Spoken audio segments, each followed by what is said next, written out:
The International Association for Near-Death Studies presents NDE Radio, a weekly exploration of near-death experiences and similar encounters with the other side. Now, here's your host, Lee Witting. Welcome to NDE Radio, brought to you by IANDS, the International Association for Near-Death Studies. I'm your host, Lee Witting.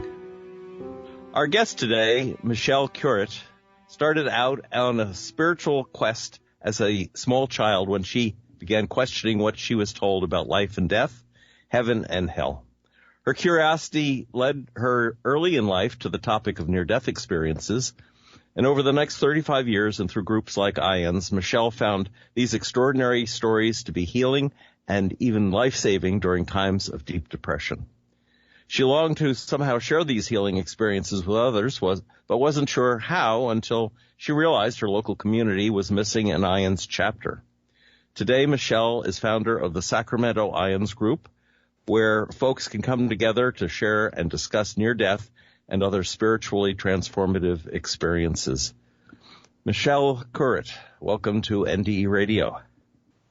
Hello, Lee. Hello, NDE Radio listeners.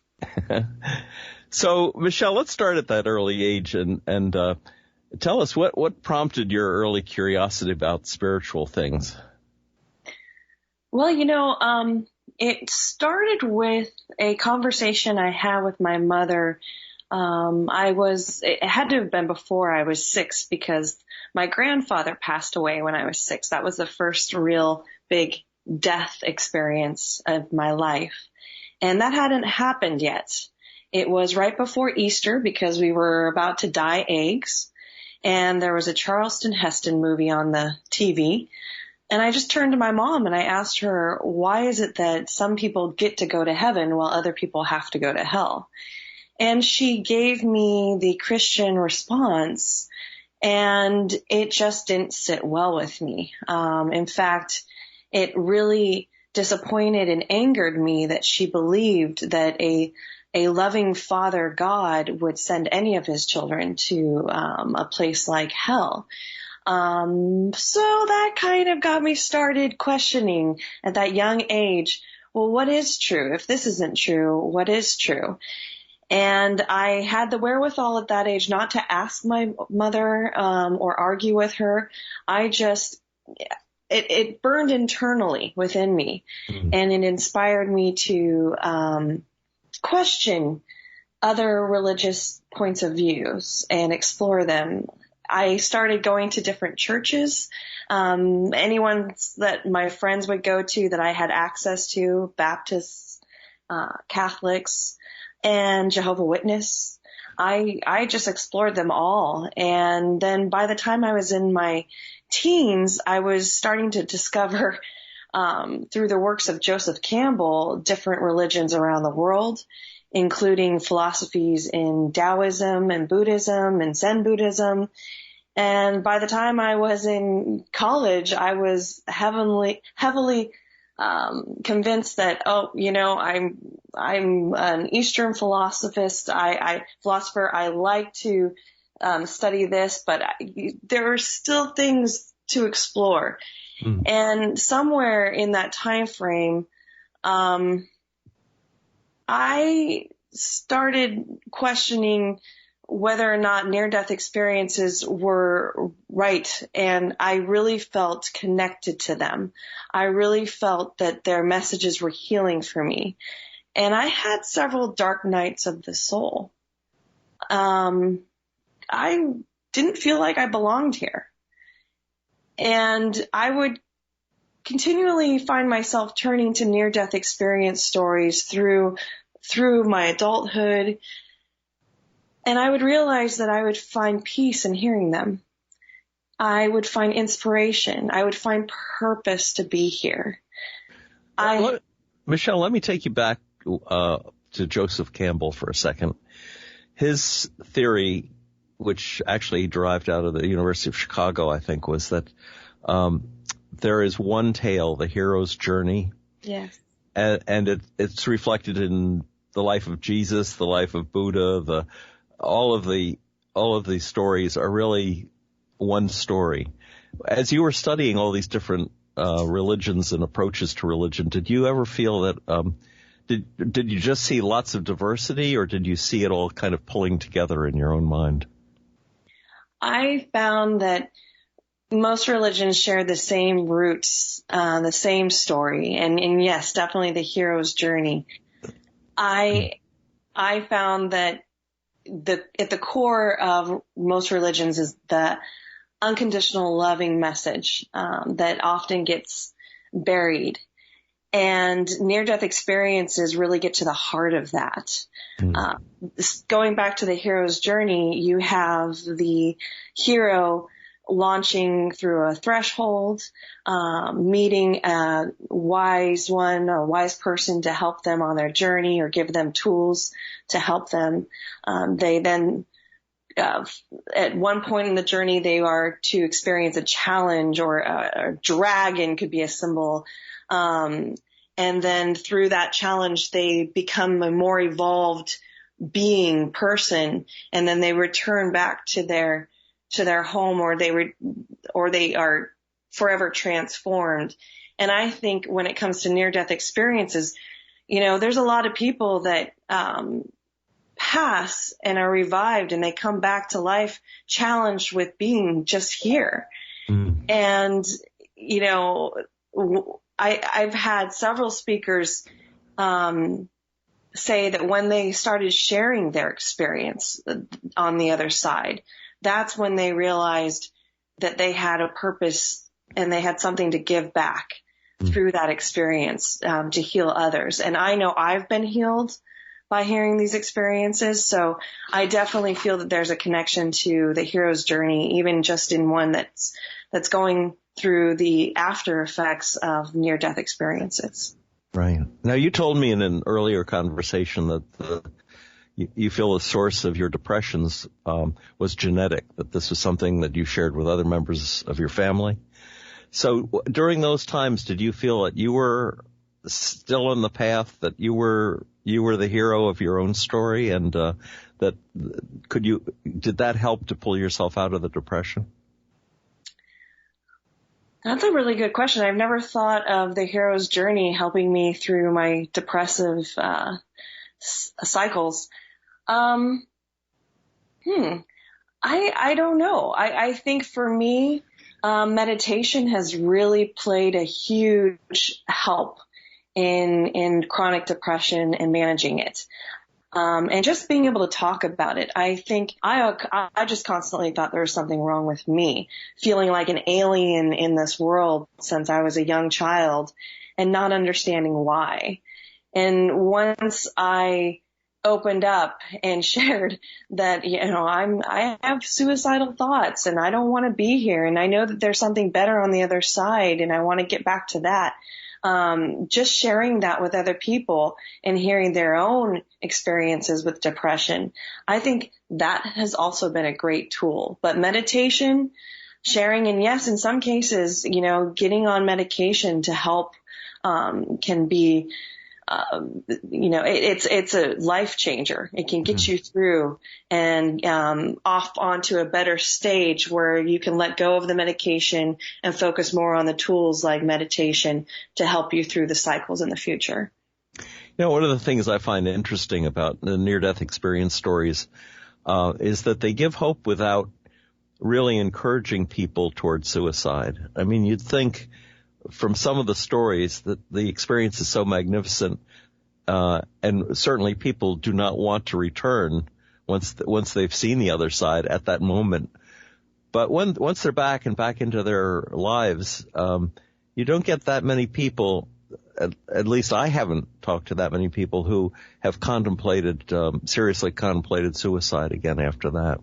What's your experience been in talking to other people in your group? Oh, you're hitting upon a great paradox, and I love this because, I'm in a similar boat. You hear these amazing stories of the other side, and yes, you very much want to go home to that. But at the same time, you're also realizing, excuse me, that there's something important for you to do here. Otherwise, you wouldn't still be here. Right.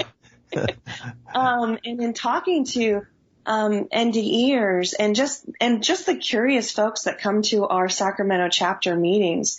They feel inspired. They feel gratitude when they hear these messages.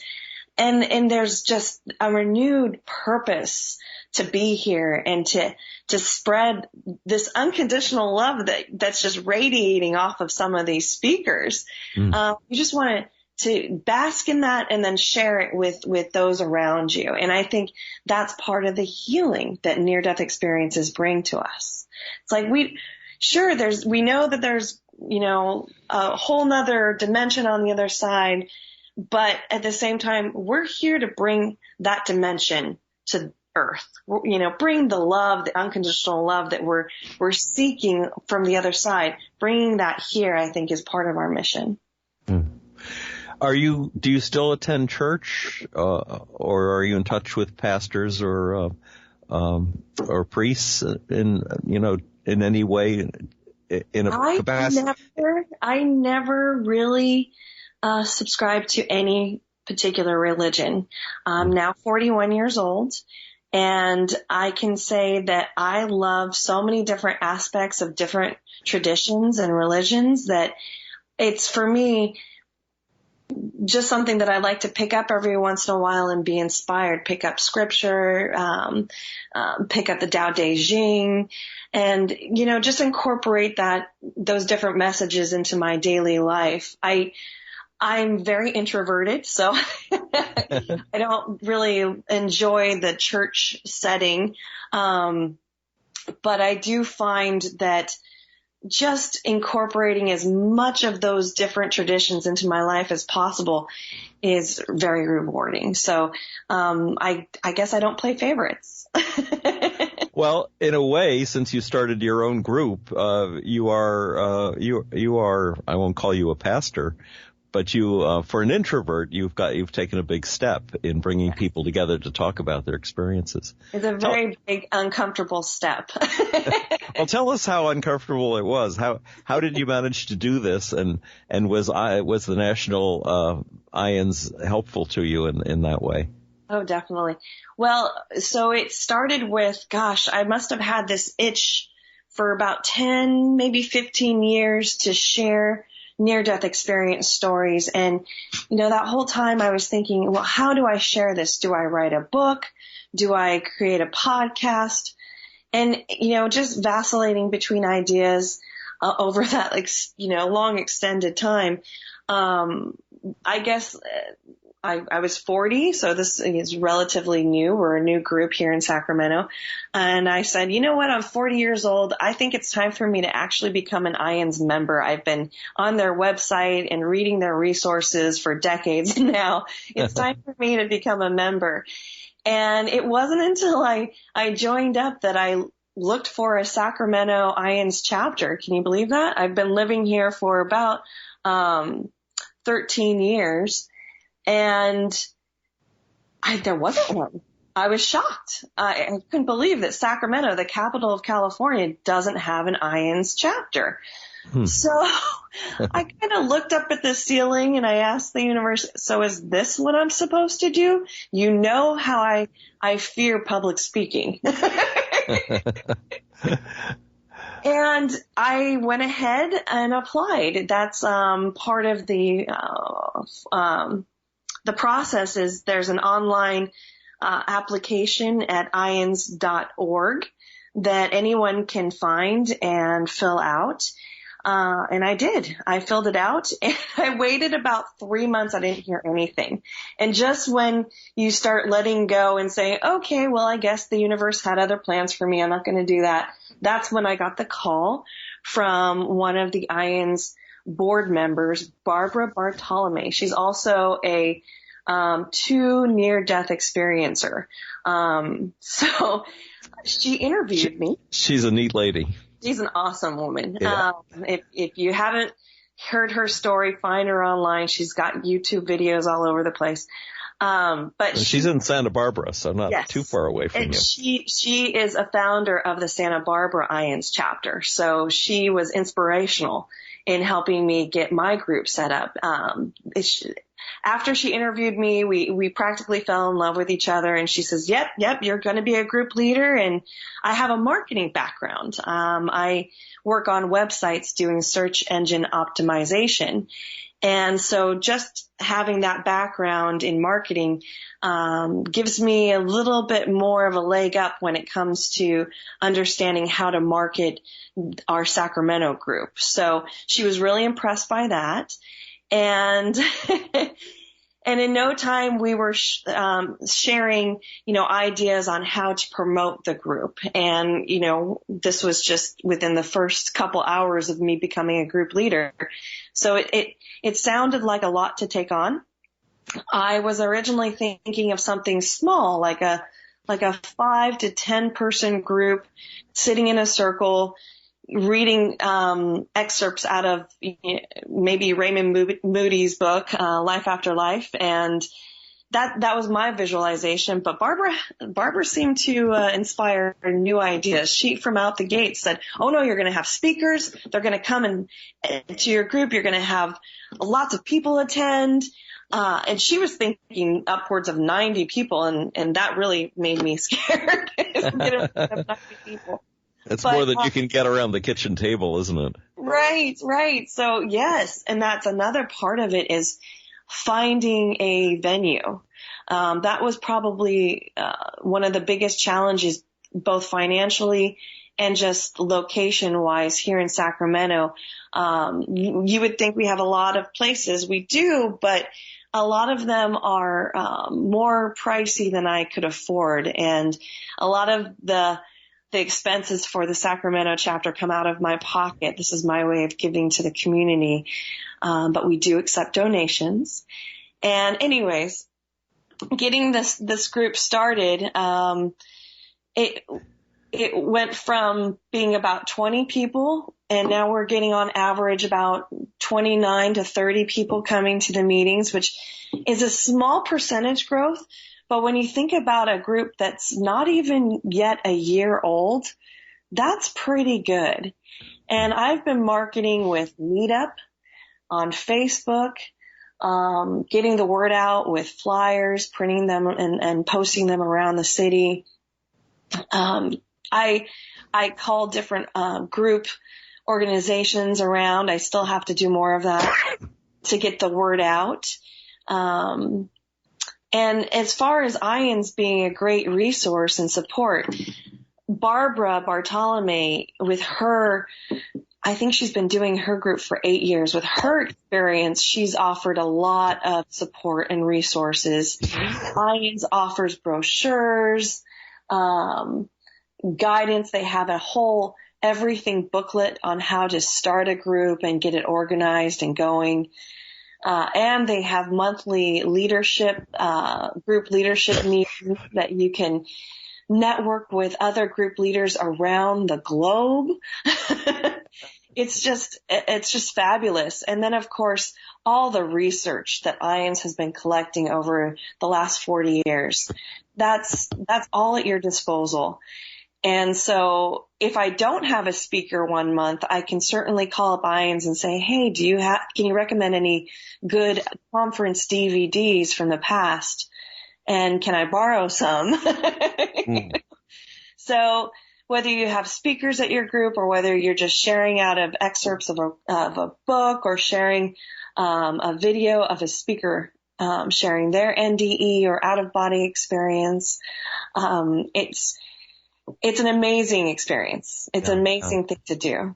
For people who are wondering, about the costs of finding a place to meet, if anyone that's connected with a church that has a pastor that's sympathetic to the point of view of NDEs, they might volunteer a space. Absolutely. And then that takes a lot of the cost out of the process. Yes. I was going to ask you something, and then I coughed and forgot what it was.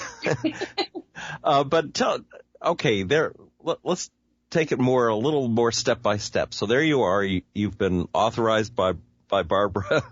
You are empowered. You've found a location. Now, what was the first thing you did after that? Did you put an ad in the paper, or did you go on Facebook? Ads in the paper are a great idea.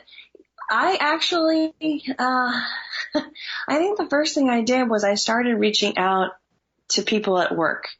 And this was very scary. This felt like coming out of the closet and sharing, hey, I'm about to do something that is extraordinary. Not a lot of people know about near-death experiences. Are you interested? Do you have any advice for me on venues? Or I just started reaching out to people at work, and serendipitously, I don't know, or, synchronistically, the folks that I reached out to actually had resources on hand. A friend at work named Patrick sent me a few articles, and one was the Sacramento News and Review, or no, I'm sorry, I forget. It was a Sacramento News online news article. I'm forgetting what it's called now, but it listed 3 local near-death experiencers, including one who wasn't an experiencer, but who had been the creator of neardeath.com, a website I'd been visiting since I was probably in my early 20s. Huh. And I had now the names of 4 people I could reach out to. And I did a little research to find, contact information on each one of them. And I wasn't able to get hold of everyone, but 3 out of the 4 I were, and 2 became speakers. Michelle Shackelford, who is a police officer, she had a terrible motorcycle accident and she died, excuse me, experiencing her mother and grandmother on the other side, and returned. So she became my December speaker. And then I had also Vince Miglior, who was a nurse about 20 years ago, and he experienced for the first time a near-death experience, not himself, but a patient sharing a near-death experience with Vince, and that sparked, I think, a decade for him of just doing research, and he wrote a book about near-death experiences. So he was local to Sacramento, and I had him come and speak, and I believe our our January or February meeting. And then the creator of neardeath.com, Kevin Williams, I found out that he just lives up across the river, north of me. Isn't it amazing how these things fall into place once you get going on it? It really is. And, his website is just, it's deep with resources and near-death experience stories. He has over 600 pages of just information. So wow. He's a fascinating man to know, and just his website alone, if you haven't been on near-death.com, check it out. We're going to be actually redesigning it, giving it a fresh new look over the next year. But he's been instrumental in doing a lot of the press releases for me, getting the word out, going on event calendars online and posting about our monthly meetings. He's just been the best friend that anyone could have that's starting out a group. Well, you may have just encouraged a whole lot of people to get in touch with not only his website, but I think they should as well. Which puts me in mind of putting in a plug for NDE Radio, because yeah. Michelle, if you have any people who are speakers at your group or experiencers at your group that you think would like to come on the show and talk about what they went through, I'd love to hear through you or through them. They can just email me at leewitting@gmail.com. But anyway. And that's true for all the groups out there who might be listening.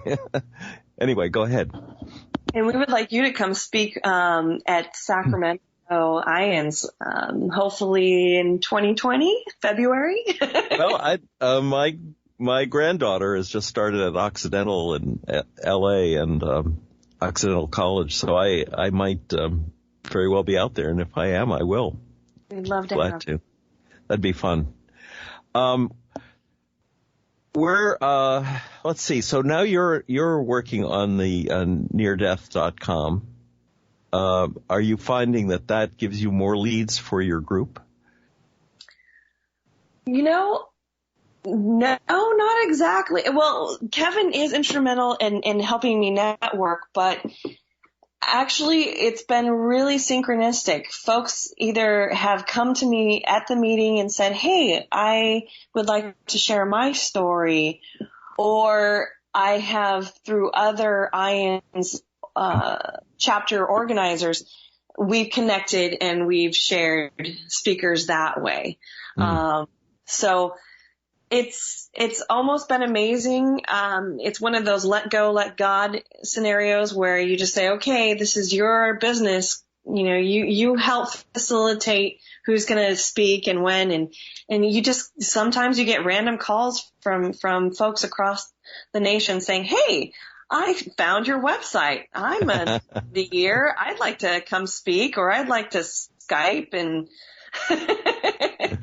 so I've been very fortunate. I really did believe starting this group that I wouldn't have speakers the first year at all. And I've had a speaker almost every month except for 2 months. Well, having Barbara as a relative neighbor, yeah, she has speakers all the time. So if she can pass her speakers on to you, that would be a great benefit. She certainly has. Yes. Yeah. So how do you feel like it has benefited you personally for having started this group? Well, I can say with confirmation that I now feel like I have a purpose. I now can walk around and say, oh yes, I know what my life's purpose is. It's running an IANDS chapter and helping people be healed and inspired by these amazing, extraordinary stories, and helping medical professionals become better caregivers. Yeah. Because they're at the front lines of experiencers sharing their stories, coming to, being shocked, being back in this reality. And I really hope that we can influence each other, create a community here that's able to network and create higher levels of healing. During my years as a hospital chaplain, I found NDE stories to be so helpful to people who were fearful of death, who were sick and depressed.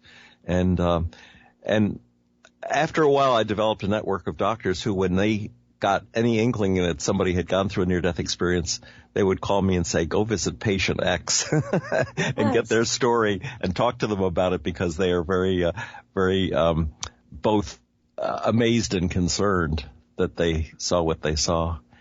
One of the things that near-death experiencers come back and tell us is they no longer fear death. Exactly right. Michelle, if somebody wanted to get in touch with you about starting a group in their city, or just to talk to you about your life and the show, what's the best way for them to get in touch with you? Well, definitely check out our website. It's Sacramento NDE.com.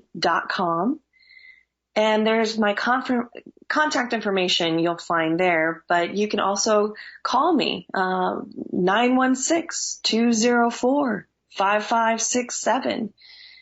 Ring me up, text me. I do work for a living 40 hours a week, so if I don't get back to you right away, please be patient. But I'd love to share, and we definitely need more IANDS chapters. We are a growing organization, but you know, this is important information, and if we can help each other get it out, let's do it. Oh, exactly right. That's the reason that this program was created.